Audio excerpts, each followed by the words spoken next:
Term insurance ఏంటంటే term అంటే period of time అనమాట.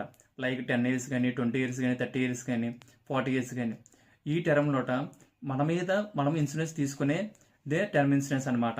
ఈ 10 years లోట మనకేమైనా జరిగితే ఏమైనా జరిగితే ఇన్సూరెన్స్ కంపెనీ అనేది ఆ కవరేజ్ అనేది ఎంతైతే మనం ఆఫర్ చేసామో మనము స్టార్టింగ్లో ఎంతైతే తీసుకుంటామో లైక్ 50 lakhs కానీ 1 crore కానీ 2 crores కానీ ఎంతైతే మనం తీసుకుంటామో ఆ అమౌంట్ వచ్చేసి సమ్ అష్యూర్డ్ అంటారనమాట.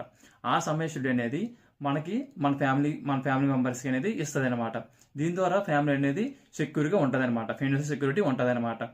మనం మీలో ఎవరైనా టర్మ్ ఇన్సూరెన్స్ తీసుకోవాలనుకుంటే మేమనేది Aditya Birla Sun Life insurance company అనేది మా దగ్గర ఉన్నదనమాట. మేమనేది ఇన్సూరెన్స్ అనేది ప్రొవైడ్ చేస్తామన్నమాట. మీలో ఎవరికైనా కావాలంటే డిస్క్రిప్షన్ నా ఫోన్ నెంబర్ ఇస్తాను, మీరు కాంటాక్ట్ అయితే మేమనేది మీకు ఎక్స్ప్లెయిన్ చేస్తామన్నమాట. ఒక పర్సన్ వచ్చి 60 years వరకు టర్మ్ ఇన్సూరెన్స్ తీసుకుంటే అది అనేది మంచిగా ఉంటుంది అనేసి నా అభిప్రాయం.